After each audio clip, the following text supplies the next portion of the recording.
اب یاد آتا ہے کہ ہم جب تک طوفان کے مرکز میں رہتے بے غم رہتے تھے۔ بھوک، ضرورتیں، تنہائی،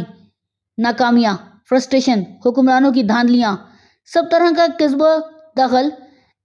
اس دائرے کے باہر سنسناتا ہوا گھومن گھیریاں کھاتا رہتا تھا۔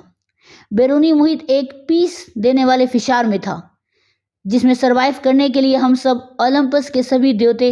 اپنے اپنے طور پر کچھ نہ کچھ جتن کر رہے تھے۔ باہر عافیت نہیں تھی، کبھی نہیں رہی، یہ ہم سے زیادہ کون جانتا ہوگا۔ تاہم دوسرے باہمت لوگوں کی طرح ہم نے سروائیو کیا یا نہیں کیا، اب یاد آ رہا ہے ہم میں سے بعض لوگ جانبر نہ ہو سکے اور ہم مرکز میں تھے جو شانت اور تقریباً انرفلڈ ہوتا ہے،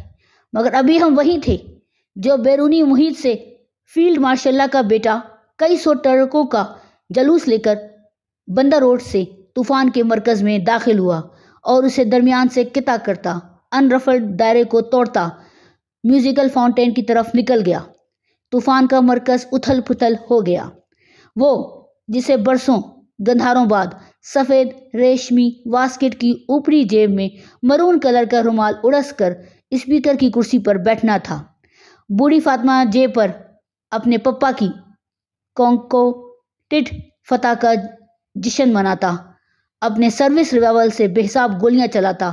طوفان کے محفوظ دائرے کو ہمیشہ کے لیے دو نیم کرتا